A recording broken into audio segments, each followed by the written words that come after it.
Por supuesto, damos la bienvenida al economista Pedro Páez, analista económico. Economista, muy buenos días. Bienvenido a Los Especialistas. Buenos días, muchísimas gracias por la invitación. Un saludo muy cordial a ustedes, a su audiencia. Bueno, hoy vamos a hablar de la propuesta de reforma tributaria, mi estimado Jaime. Así es. Economista, esta propuesta que muchos la ven con buenos ojos, gente que tiene mucho cusqui, como dice acá el quichua, gente que tiene mucho cusqui dice que está bien porque hay remisión tributaria, se va a beneficiar a los que más tienen con 1.200 millones de dólares. ¿Cuánto beneficio va a recibir la gente del pueblo con esa propuesta de reforma? Porque todavía no es reforma. Bueno, está muy grave la cosa, porque no solamente los que tienen mucho kushki están festejando por anticipado las Navidades por esta situación tan regalona, sino también alguna gente de no creer, ¿no? Entonces yo creo que hay que prestar mucho cuidado a lo que está pasando en la Asamblea, ¿no? Ya fue una mala cosa el que pueda pasar el CAL, el Consejo Administrativo de la Legislatura, porque esa ley viola artículos de la Constitución, porque esa ley viola el reglamento de los proyectos de ley, de decretos ley de emergencia. Claramente se plantea que las leyes solamente pueden tratar de una sola materia, y aquí se están modificando artículos tributarios, por un lado, una materia, laborales, por otro lado, otra materia, pero además atañen una cantidad de otros elementos implícitos en algunos casos que están, creo yo, vulnerando de manera muy grave la soberanía nacional, que están vulnerando de manera muy grave la seguridad nacional, la seguridad ciudadana. Y es un tema sobre el que se ha prestado muy poca atención, ¿no? Un capítulo, hay tres grandes capítulos: el capítulo de las remisiones que usted mencionó. La remisión más importante es la que se hace el propio presidente de la República. La familia Noboa, las empresas de la familia Noboa registradas, tienen ya una deuda en firme, es decir, que ya no está sujeta a litigación o apelaciones judiciales, de 144 millones de dólares. Y según algunos cálculos, con esta ley se les perdona 107 millones, es decir, solamente tienen que pagar 37. Y eso está claramente en contra del artículo 232 de la Constitución, que dice, pero de manera categórica, mandatoria, no es un problema sujeta a opinión. Ningún funcionario público puede pronunciarse, puede actuar en temas que le conciernen. El presidente de la República está directamente involucrado, tiene conflicto de intereses con este aspecto específico de la ley. Así que ya solo por eso está anulada la ley. Debería ser archivada inmediatamente la ley. Además, esto está en una clara violación, digamos, de varios preceptos de ética, ¿no? Sí, es una cuestión, pero elemental. El país necesita un acuerdo nacional.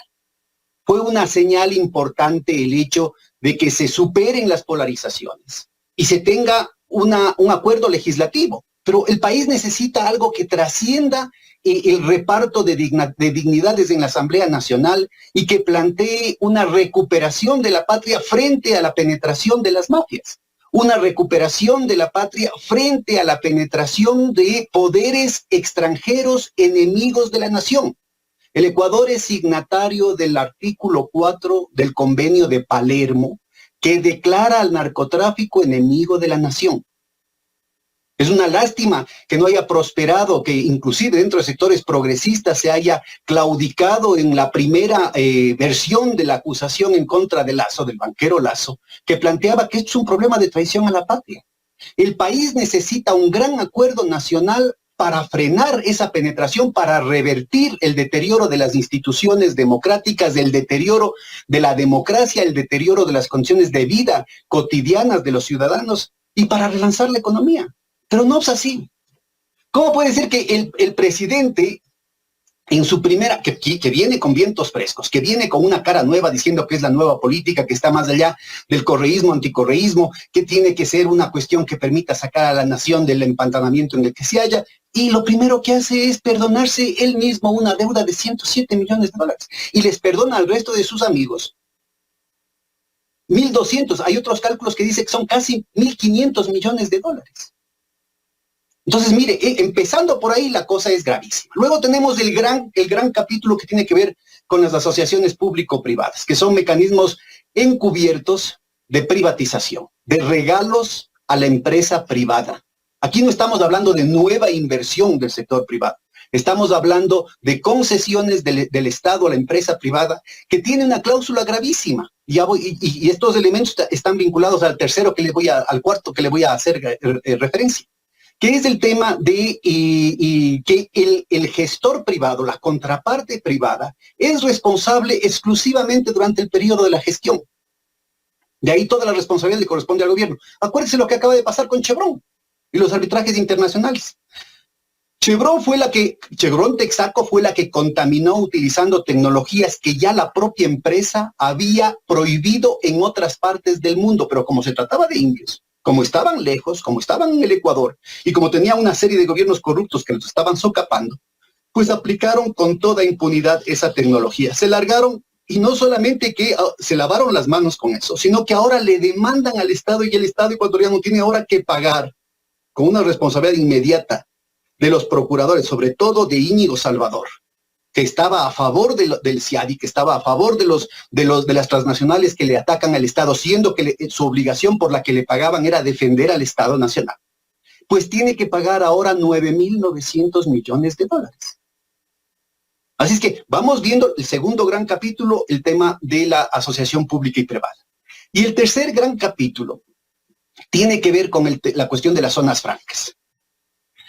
Las sedes, que se llega ya a niveles verdaderamente brutales, porque en estas zonas francas se está planteando en los hechos de facto una situación de extraterritorialidad, que ahora puede definirse inclusive en términos de una zona franca unipersonal, que puede hacer que las transnacionales mineras, por ejemplo, las transnacionales petroleras, por ejemplo, los bancos, no solamente que están exentos de una cantidad de controles, una cantidad de impuestos, sino ahora pueden declararse zona franca y pueden comerciar entre ellos no solamente sin cumplir con el Código de Trabajo, sin pagar impuestos, sino sin ningún registro de parte del Estado.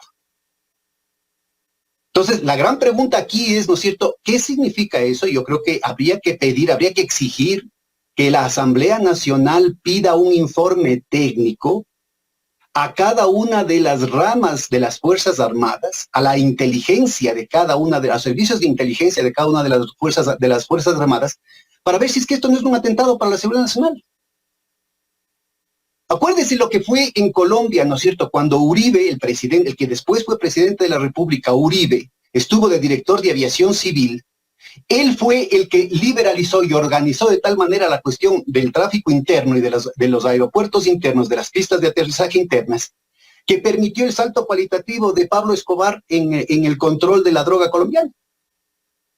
Entonces, pongámonos a ver lo que significa eso, que se declare, ¿no es cierto?, por ejemplo, a una gran bananera, se declare una zona franca. Entonces, no solamente que tiene el aeropuerto, sino que ahora ya no tiene que pagar impuestos, ya no tiene que cumplir con el Código de Trabajo, ya no se registran sus transacciones.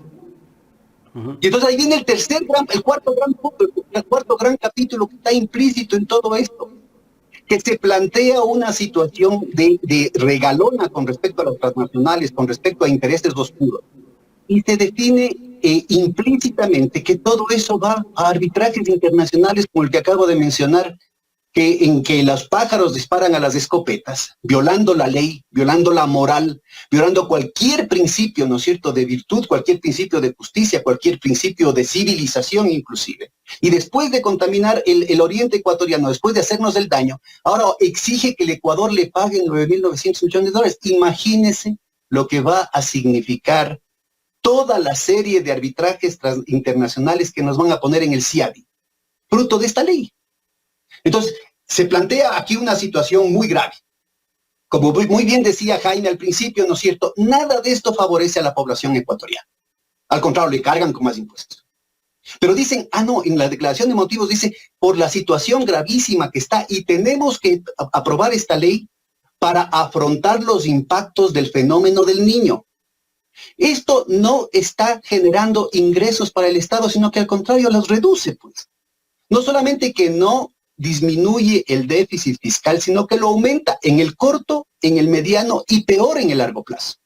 En segundo lugar, es una ley que plantea una situación de vulneración de los derechos de los trabajadores que está en contra de varios convenios internacionales que tiene el país con la Organización Internacional del Trabajo. Es decir, viola el Código de Trabajo, pero también varios convenios internacionales vinculados a los derechos humanos que, de acuerdo al artículo 425 de la Constitución, o sea, lo que se conoce como la pirámide de Kelsen, está en el estrato superior, en la normativa superior, suprema del Estado, que es el bloque constitucional. La Constitución y estas normas de derechos humanos a nivel internacional. Se viola eso. En tercer lugar, ¿no es cierto?, se plantea una situación en la que, en lugar de generar más empleo, se define una estructura de incentivos para sustituir el empleo relativamente formal, el empleo relativamente estable, pobre como hay ahorita, se lo va a sustituir por un empleo precario. Y solamente de jóvenes, cuya situación es absolutamente temporal. En cuarto lugar, se plantea una situación de vulnerabilidad frente a los tratados de arbitraje internacional, y en quinto lugar, se abre un gran interrogante respecto a cuál puede ser la capacidad que tenga sectores mafiosos, fuerzas transnacionales que han penetrado el país para hacerle daño a la sociedad ecuatoriana, para atentar contra la seguridad del Estado, contra la seguridad de los ciudadanos, una vez que tengan el resguardo de la zona franca. Con el aspecto, la cubierta de que esto es inversión extranjera. Ya se permitió, atentos, se acaba de permitir inversión extranjera en la seguridad privada. ¿Cómo sabemos que alguno de estas empresas privadas con inversión extranjera no viene de Albania? Por favor. Y si encima de eso tiene todas las exoneraciones fiscales, no tiene que pagar con el Código de Trabajo y puede hacer lo que le da la gana. En una zona franca que incluso puede ser unipersonal. Acuérdese de las empresas, ¿no es cierto?, que se reportaron en el León de Troya, que se aprobaron 8 empresas de los amigos del difunto señor Cherry, ¿no es cierto?, de los amigos del banquero, ¿cómo se llama? Danilo Carrero. No, Danilo Carrero. Se aprobaron en un solo día. Acuérdese que además estaba vinculado a funcionarios de la superintendencia de compañías cuyos puestos parece que fueron, no solamente que fueron objeto del tráfico de influencias de esta misma trama, sino que además estuvieron vinculados a una cuestión de subastas. Ponga todos estos elementos conjuntos y dígame si no es un atentado contra la seguridad ciudadana. Por supuesto. Economista, antes de continuar, déjeme agradecer a las personas que están conectadas viéndonos, que son más de 2.600 personas. Un abrazo para todos.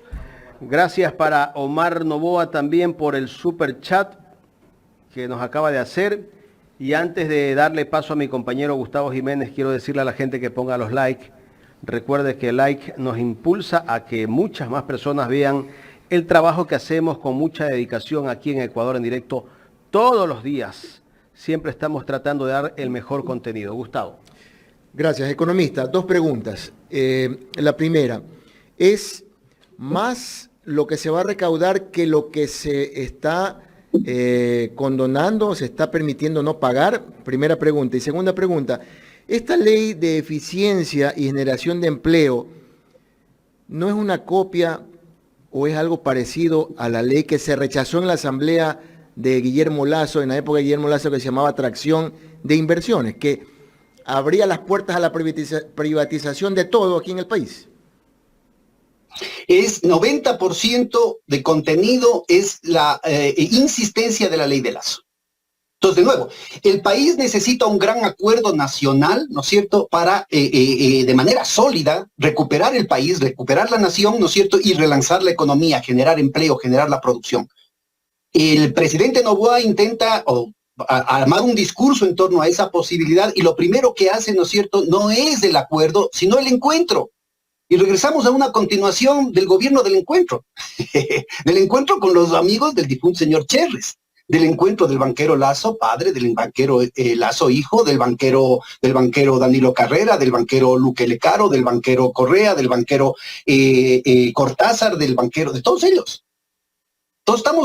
La gente parece que se está olvidando de la amenaza permanente, continua y ascendente, escalando de la penetración del narcotráfico, y una penetración que está en las instituciones del Estado, en las Fuerzas Armadas, en la fuerza pública, en la banca, en los negocios, y se le está dando la posibilidad de reducir los controles y además de entregarle la plata, de regalarle la plata. Esto no recupera un solo centavo para el país. A ver, ahorita se plantea que hay un déficit de 5.000 millones de dólares y se le bajan los impuestos. Se reduce y se promete la eliminación del impuesto a la salida de divisas. Al contrario, lo primero que hay que hacer es elevar el impuesto a la salida de las divisas, con lo cual se está generando, probablemente se puede generar, por ejemplo, si se sube a 7% el impuesto a la salida de divisas, se puede aumentar una recaudación inmediata de 3.000 millones de dólares. Con lo cual se puede plantear una serie de programas de reactivación económica, ¿no es cierto?, que generen verdaderamente un beneficio para la población. Se utiliza como pretexto a los trabajadores. Se dice, es que vamos a subsidiar la gasolina, vamos a subsidiar, se llama gasto fiscal. Ahora hay una reducción del 150%. Esto es aumentar el gasto fiscal, que es un eufemismo que se utiliza para que el gobierno el país deje de cobrar impuestos a las grandes fortunas. Cuando se trata del pueblo hablan de subsidios. Cuando se trata de las grandes fortunas hablan de estímulos, de incentivos. Entonces ahora se aumentan los incentivos también en ese sentido. Ya en el 2023 vamos a acabar el año con 7.000 millones de dólares de incentivos a las grandes empresas. Y con esta ley se aumentan esos incentivos. Si se quiere beneficiar a los trabajadores, a la vena, directito, que se plantee, que se haga una recaudación con el aumento el impuesto a la salida de divisas y que se plantee una exoneración del 100% de toda la planta de nuevos trabajadores empleados bajo las condiciones del Código de Trabajos, afiliados al IES, con estabilidad laboral durante el primer año. 50% durante el segundo año, 25% durante el tercer año. Ahí está directo. Se está estimulando la producción, se está estimulando la contratación y el empleo digno, adecuado, se está beneficiando directamente al trabajador y se está permitiendo, ¿no es cierto?, bases sólidas, directas, de la reactivación productiva y la reconstitución del tejido productivo, lo cual reduce la posibilidad de que los cantos de sirena del crimen organizado pueda llegar a ciertos sectores vulnerables, sobre todo entre los jóvenes.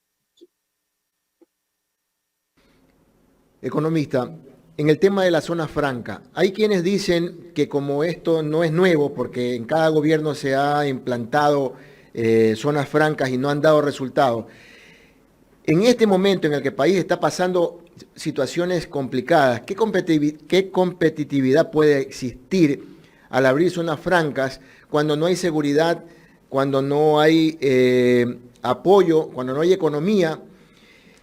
Y hay quienes dicen que esto se va a convertir en un monopolio de los grandes empresarios. ¿Será cierto? Pero por supuesto, mire, a ver, en primer lugar, su pregunta anterior. Ya la Corte Constitucional se pronunció en la materia de enviar como proyectos decreto ley de emergencia económica urgente, ¿no es cierto?, el tema de las zonas francas cuando rechazó el proyecto de Lazo. O sea, ya hay un pronunciamiento, ya hay jurisprudencia diciendo que esto es inconstitucional, que no puede ser un tema tratado como proyecto ley de emergencia económica. Primerito. Segundo, lo que usted dice es clarísimo. Hemos venido ensayando y con los cuentos de sirena de otras experiencias internacionales, sobre todo de los organismos internacionales, el Fondo Monetario, el Banco Mundial, el BID, la CAF, el cuento de las zonas francas, que se haga un análisis técnico para ver en efecto dónde han servido las zonas francas aquí en el país. Han habido varias experiencias, varios modelos. Hay algunos casos específicos que requerirían más tiempo, por ejemplo, el proyecto de Yachay, ¿no?, que planteaba una cuestión tecnológica de largo aliento. Pero en los demás casos son básicamente pretextos para evasión de impuestos y para eludir el Código de Trabajo, para violar los derechos de los trabajadores. Y ahora se plantea una situación totalmente indiscriminada. Cualquiera puede poner una zona franca, insisto. Pueden definirse zonas francas unipersonales. Entonces, mire, ni se resuelve el problema inmediato de recaudación fiscal, ni se resuelve el problema de generación de empleo, ni se resuelve el problema de la juventud y se crea un boquerón enorme, no solamente en términos del déficit fiscal, sino algo que es más grave, que es el déficit de balanza de pagos.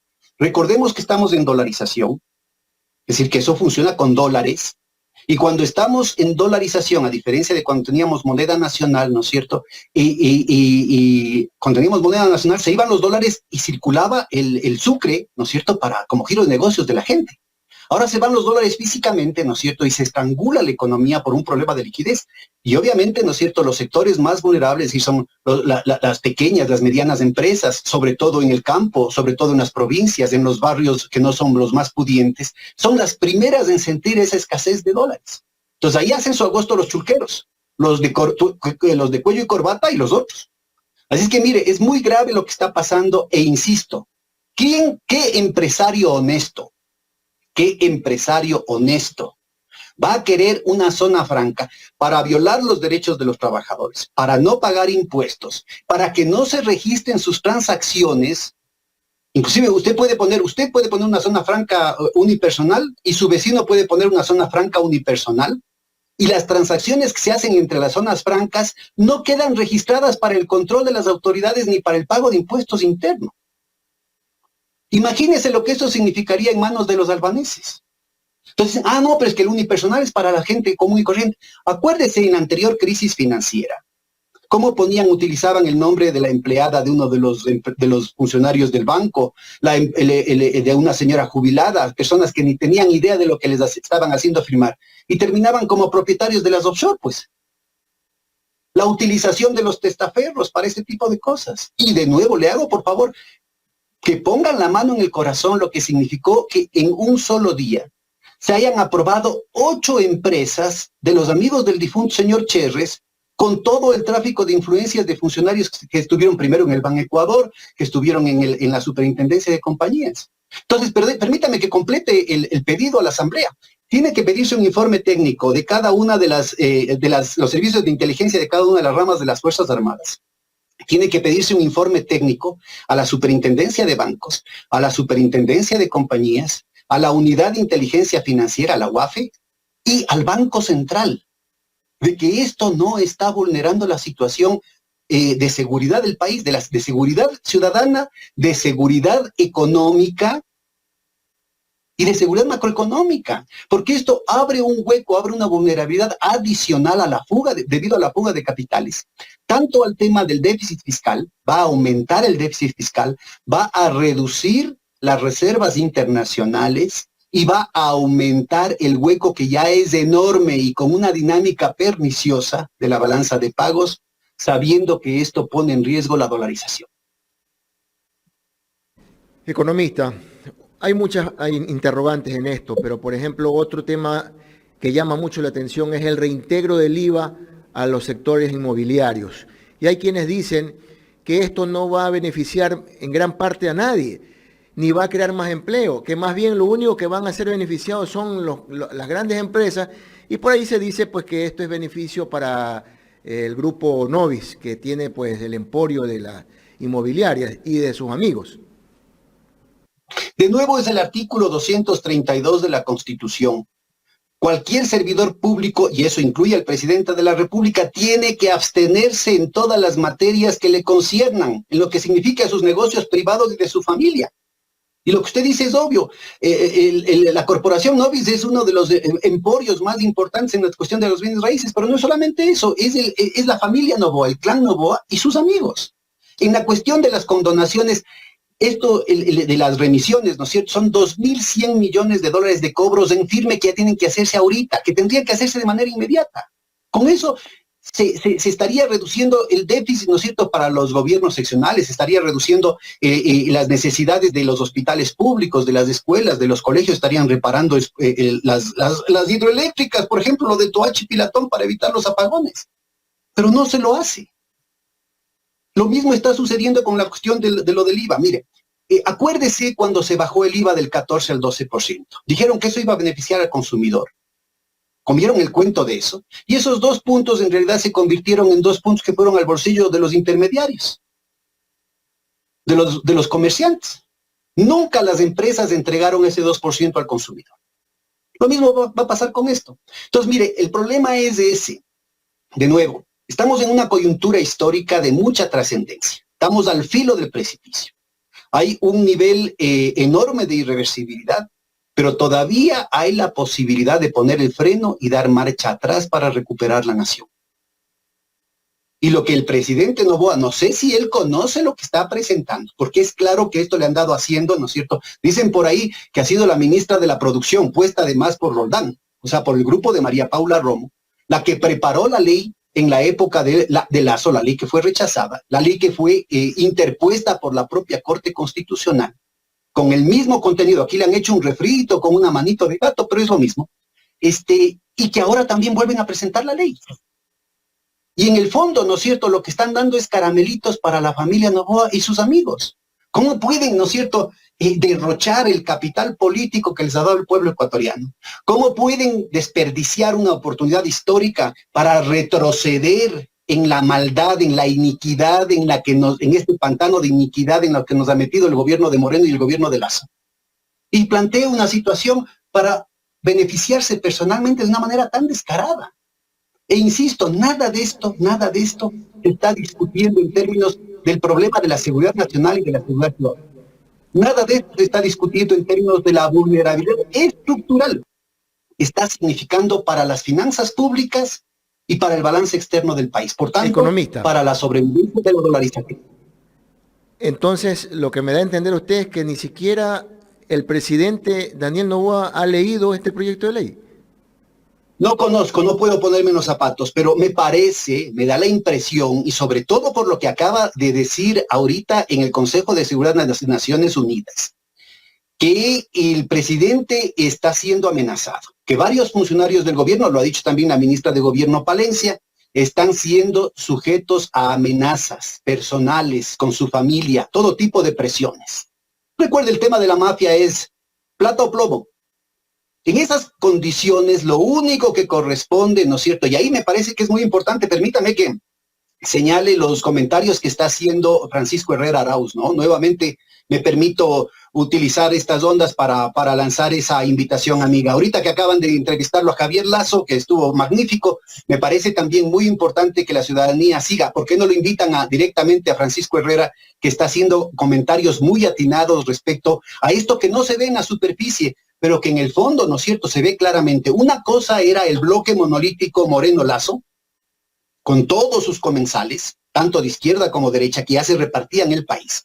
Y estamos listitos para repartir el país con las privatizaciones, pero también con entregar el territorio nacional al narco. Y otra cosa parece ser que es Noboa. A pesar del ministro Manzano, parecería que Noboa es otra cosa, entre otros elementos, porque el emporio Noboa a nivel internacional está en una situación muy complicada, así como está toda la producción camaronera, la producción de flores, la producción de brócoli, por las sanciones internacionales. Entonces, no el pueblo, no los trabajadores, no el socialismo, no la fraternidad, no la solidaridad, son intereses objetivos de la oligarquía ecuatoriana que le exigen hacer un frente común para enfrentar los designios del imperio y este sometimiento oligárquico que venían planteando Moreno y Lazo en la política internacional. Es un problema de negocios elementales. Se está poniendo en riesgo las exportaciones privadas más importantes del país por las sanciones a Rusia y probablemente por las que vienen inmediatamente con respecto a China. Entonces, en esa negociación puede ser, ¿no es cierto?, que un camino sea entregar todo con tal que den una tajada a mis empresas. Lo que se está viendo en la ley que se envía al Congreso es que se está optando por el tema de mi y mis empresas. Come solito. Pero hay la otra alternativa, ¿no es cierto?, que insisto, es ponerse firme sobre la base del apoyo popular con un gran encuentro nacional, con un gran acuerdo nacional para enfrentar al narco, para enfrentar esas imposiciones oligárquicas e imperiales y plantear un plan de desarrollo del país. Entonces, mire, en esta disyuntiva, me parece que el presidente Noboa, ¿no es cierto?, está con una de cal y una de arena. Por un lado, intenta decir, bueno, tenemos que superar la polarización, tenemos que reconciliarnos del país, el país tiene que reconciliarse para enfrentar los grandes desafíos. Y por otro lado, está haciendo esto de la ley. Entonces, yo sí creo que hay una situación en la que, por un lado, tenemos un grupo del gobierno que está queriendo hacer bien las cosas. Yo no coincido con todo lo que digan, pero es claro que hay un intento, ¿no es cierto?, de convocar al país para replantearnos el camino, para replantearnos el camino a futuro. Y por otro lado, hay el otro sector muy cercano al presidente, pero que yo creo que el presidente no se está dando cuenta de que esto significa que está cediendo a las presiones precisamente de quienes los están chantajeando, de quienes los están amenazando, y que lo que plantean es regresar a la agenda de privatizaciones, de desnacionalización de Moreno y de Lazo. Es que aquí hay cosas que no se logran comprender. El mensaje del presidente Noboa siempre fue no volver a políticas del pasado, y estas son políticas del pasado. Primero. Segundo, se habló de líneas rojas. Entonces usted decía que hay que tomar en cuenta la posición de la Asamblea. Vamos a ver cuál va a ser esa posición, porque esas líneas rojas precisamente hablan del pasado, economista.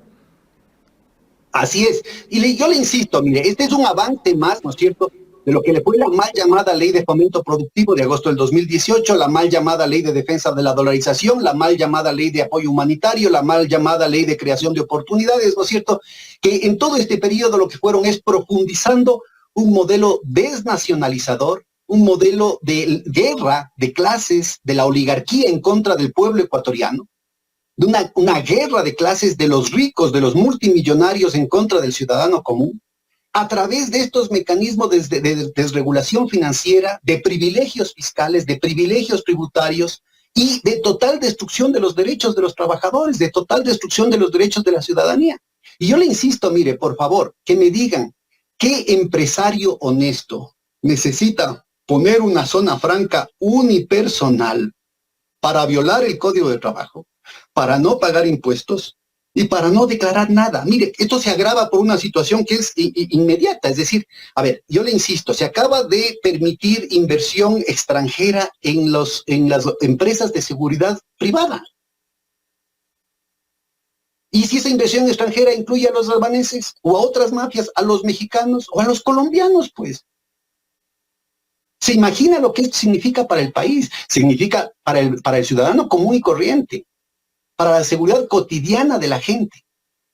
Y si además de ellos, estas empresas están localizadas en zonas francas, entonces no solamente es la vulnerabilidad enorme que se abre en el campo de los derechos de la gente, no solamente es la vulnerabilidad enorme que se abre en el campo de la sostenibilidad fiscal, financiera, no solamente que es una vulnerabilidad enorme que se abre en el campo de la balanza de pagos y del boquerón que tenemos en balanza de pagos, que es una hemorragia continua de fuga de capitales y de dólares, que estrangulan la circulación interna, que estrangulan la liquidez interna para beneplácito de los chulqueros locales.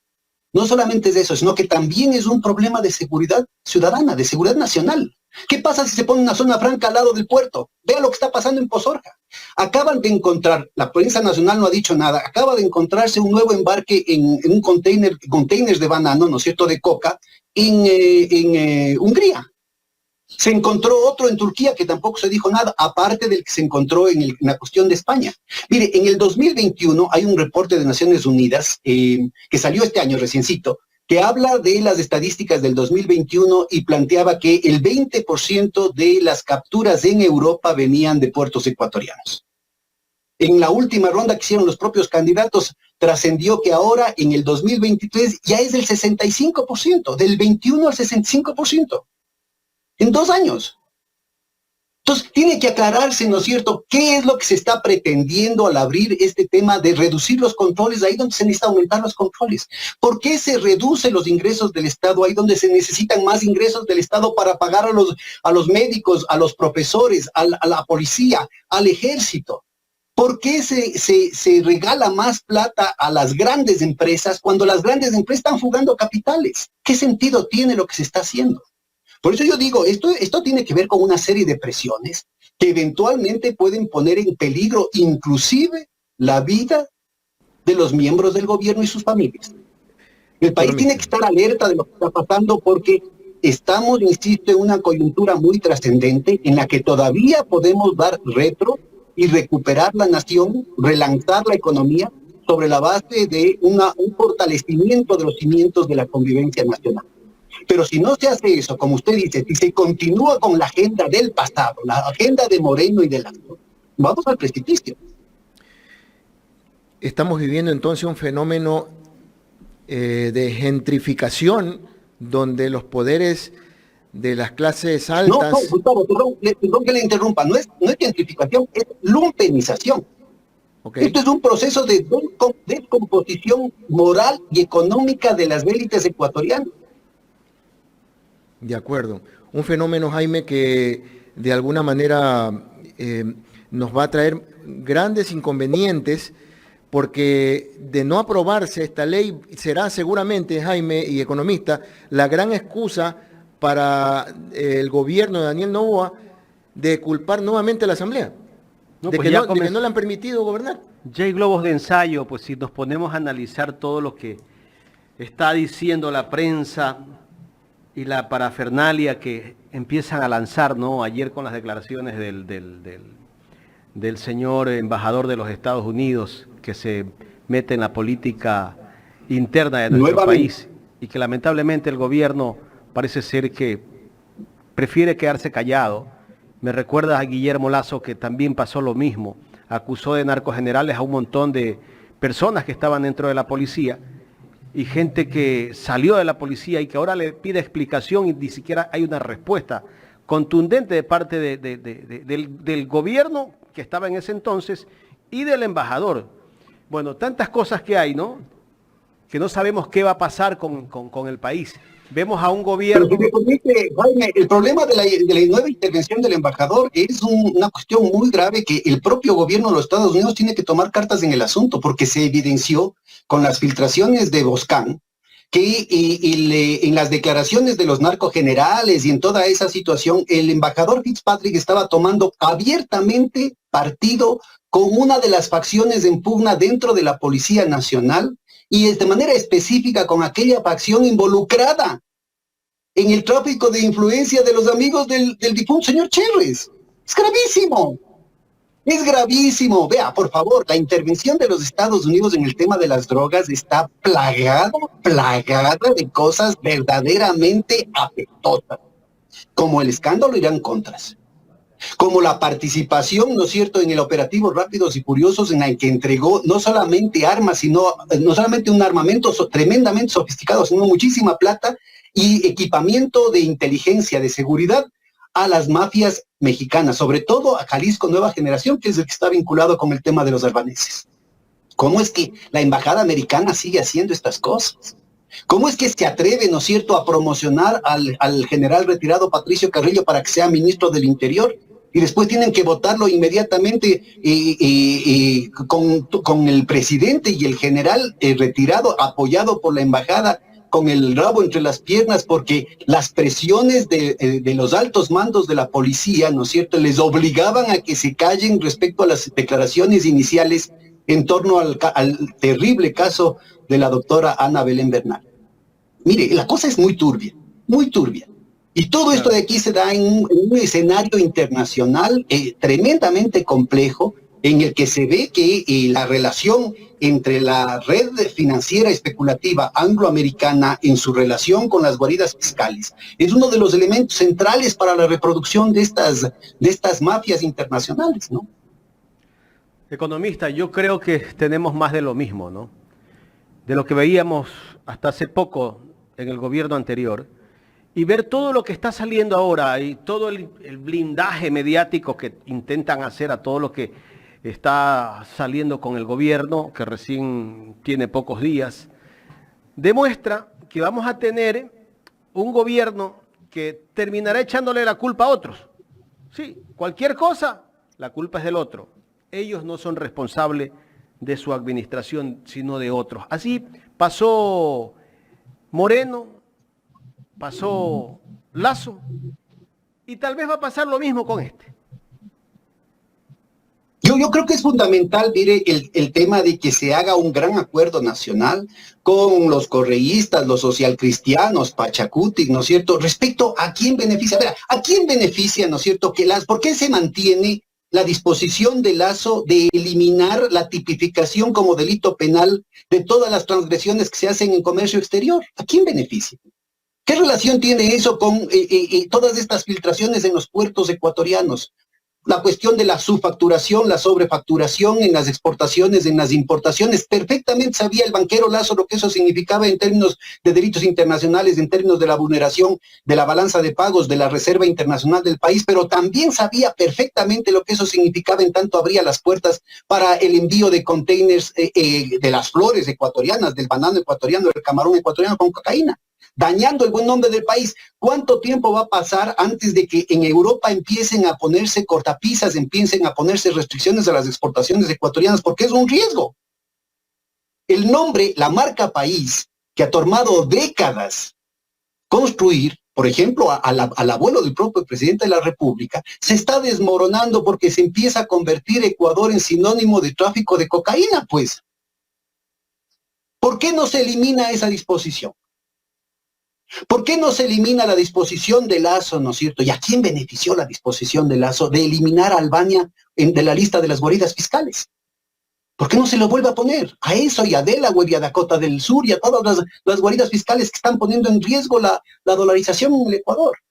Entonces, mire, yo sí creo que hay una cantidad de iniciativas que se pueden discutir políticamente en este gran acuerdo nacional, con todas las fuerzas de izquierda y derecha, ¿no es cierto?, que podrían pasar. A ver, en lo inmediato se necesitan recursos fiscales. Entonces, que se eleve el impuesto a la salida de divisas, que se ponga una lista de excepciones de aquellas prioridades que se dejen en el statu quo, pero en las demás que aumenta el 7%. ¿Cuál es el problema? Economista, ¿cuánto recauda el ISD? ¿Perdón? ¿Cuánto recauda el ISD cuando tenía el 5%? Ahora ya le han bajado creo que al 2 o al 3. Verá, las estadísticas fiscales son muy opacas, pero el propio ministro Arosemena declaró que se había sacrificado 960 millones de dólares por las reducciones que hizo Lasso al ISD. Yo que tengo cálculos de que si se aumenta al 7%, ¿no es cierto?, con excepciones, se podrían recaudar este año 3.000 millones de dólares. 3.000 millones. Si adicionalmente 3.000 millones de dólares. Si ¿Y a quién le puede afectar ese 5 o 7%? ¿A los importadores? ¿A qué porcentaje? A los importadores que han estado haciendo su agosto. Mire, que dicen, es que eso va a repercutir en el consumidor, es mentira. Verá. Y han bajado los costos de esos importadores que traen acá mercadería a nuestro país. Exactamente. No, y no solamente por el tema del ISD. Verá, en términos de las fluctuaciones del dólar, que no manejamos nosotros el tipo de cambio, con respecto a otros países, ¿no es cierto?, el Ecuador ha tenido periodos enormes, ¿no es cierto?, en los que el resto de monedas se han devaluado, con lo cual los productos que vienen de China, los productos que vienen de Argentina, los productos que vienen de otros países con los que han habido esas devaluaciones, debieron haberse abaratados. Yo pregunto a las amigas, a los amigos que nos están viendo, ¿ustedes han sentido que se han abaratado los productos importados? No, toda esa diferencia, que en lugar de que cobre el impuesto el gobierno, lo han cobrado los importadores, los cuellos de botella de los grandes importadores. Entonces, mire, es un cuento de que, es que esto es de que iba a golpear al bolsillo del consumidor. Mentira, mentira. Esto es cierto cuando hay libre competencia. En el Ecuador existen monopolios y oligopolios, Jaime. Perdón, economista, es como cuando quitaron el impuesto a los consumos especiales.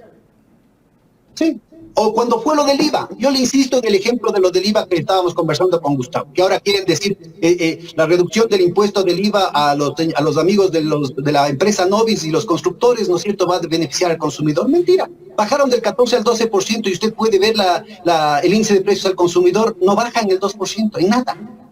Es mentira, o sea, simplemente es mentira. Entonces tiene que hacerse una evaluación técnica, que dejen de engañar a la gente, y sobre todo una cantidad de gurús de la economía se pasan engañando a la gente, se pasan abusando de la fe de la gente, ¿no es cierto? Que se haga una evaluación técnica de cuál fue el beneficio de todo el sacrificio fiscal de las zonas francas en los proyectos anteriores. ¿Cuál fue el beneficio para el país de todas las remisiones anteriores? ¿Cuál fue el beneficio de todas estas bajas del IVA, del ICE y de todas estas cuestiones para el consumidor? para el consumidor en términos de empleo. Entonces, hablemos de cosas bien concretas y con esto, permítame, solo cierro la cuestión. Dejémonos de cuestiones en negativo y pongámonos en positivo. Primero, que se suba el impuesto a la salida de divisas con una recaudación de 3.000 millones de dólares. Segundo, ¿no es cierto?, que se revise inmediatamente el acuerdo regalón que se hizo con las telefónicas, con el monopolio de las telefónicas, del duopolio de las telefónicas, y ahí se puede encontrar un acuerdo al mínimo de 1.500 millones de dólares. Son 4.500 millones de dólares. Recuerde que ahí se estaba incluyendo la ministra, la señora, no me acuerdo el primer apellido, pero es Isaías, ¿no? De la sobrina de los señores Isaías, que decía que les ha regalado 230 millones de dólares del impuesto por cuota de mercado a las grandes empresas. Entonces, ¿por qué, pues? Si es plata a los ecuatorianos. Que se ponga un impuesto, por favor, es fundamental. A los propios banqueros. ¿Cómo es posible que el señor Lasso, en su patrimonio personal, tenga un aumento de 21 millones de dólares? ¿Cómo es posible que el Banco de Guayaquil haya triplicado sus ganancias?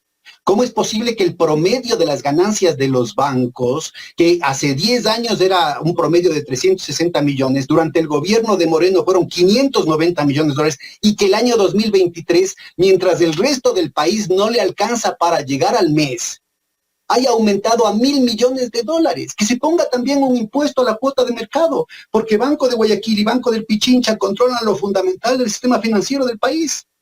Entonces, mire, hay una cantidad de soluciones que se pueden tomar en lo inmediato y que pueden estar directamente vinculadas, insisto, a la vena, a la generación de empleo. Que se ponga una exención tributaria a la generación de nuevos puestos de trabajo en términos de empleo decente, cumpliendo con el Código del Trabajo, afiliando al IES y generando estabilidad. Entonces, dejémonos de utilizar a los trabajadores como pretexto, como coartada, como alcahuetería, ¿no es cierto?, para beneficiar a los mismos de siempre. Justamente este gobierno nombra a alguien representante de los sectores productivos para que vaya al Seguro Social, pues imagínese. Bueno, y mire, de nuevo ahí está el problema. Acuérdese todo el tema, ¿no?, de los gurús de la economía que decían, es un sacrilegio, es una barbaridad, es demagogia, es populismo, es comunismo, es corrupción, es narcotráfico, plantear que se utilicen los recursos de la Reserva Internacional, es un robo, es una violación, es un latrocinio. Y resulta ser que a principios de año estaban más de 9.000 millones y bajaron más de 3.000 millones de dólares y no se cayó la dolarización. Y el propio gobierno, el propio ministro Arosemena, que era el primero en levantar las banderas del Opus Dei y de la libertad y de la democracia, de la civilización occidental y cristiana, en torno a eso, el primero en pedir, ¿no es cierto?, que se utilicen los recursos de la Reserva a través del Banco del BIES para comprar bonos del Estado. Entonces resulta ser que no ha sido pecado cuando se trata de beneficiar a sus amigos. No era pecado, ¿no es cierto?, cuando el directorio del BIES decía que se dispongan 1.500 millones de dólares de los recursos de los afiliados para comprar la cartera de los bancos. No, pues mire, yo creo que la cuestión es muy grave, muy grave. El país tiene que movilizarse, tiene que pronunciarse las escuelas de economía, las escuelas, la universidad ecuatoriana tiene que pronunciarse, los colegios de economistas, los colegios profesionales, los colegios de abogados. Esto es viola, pero lo más elemental en cada una de las disciplinas. Como cuando era pecado en la época de Correa el uso de la moneda virtual, si no me equivoco. ¿Se acuerda que mire, todos estaban en contra? Lo está utilizando China, pero también lo está utilizando Noruega. Lo está utilizando Suecia, pero también lo está utilizando Nigeria. Pero se lo dio a los bancos. Pero acuérdese, Jaime, que hasta amigos míos, ministros del gobierno de Correa, economistas progresistas y heterodoxos también se pusieron del lado de los banqueros, ¿no?, diciendo que eso era un peligro. Ahora todo el mundo va a utilizar. Ya está el euro digital, ya está por salir también el dólar digital.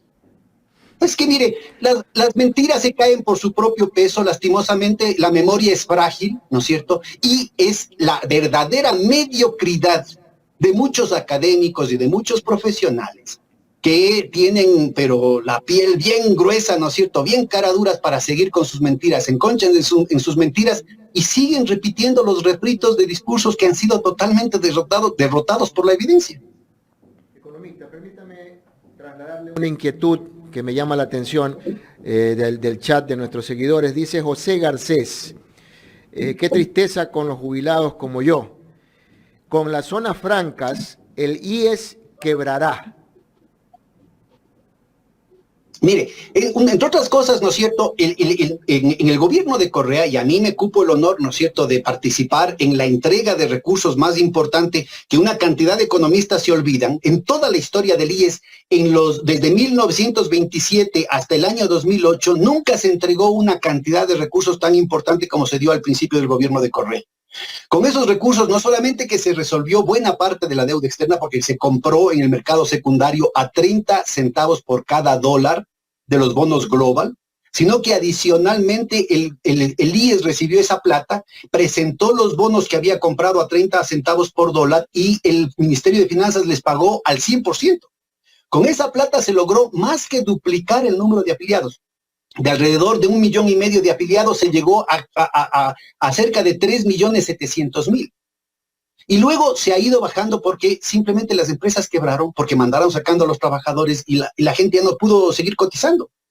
La solución para el seguro social es aumentar el número de contribuyentes con un buen servicio, un servicio de dignidad, un servicio que plantee verdaderamente un atractivo tanto para trabajadores asalariados como para autoempleados, para empresas familiares, que permita realmente resolver los problemas fundamentales del país, universalizando los derechos y que al mismo tiempo garantice la sustentabilidad financiera del IES. Pero no puede ser que se utilicen los recursos del IES para comprar la banca, la cartera de los bancos, pues.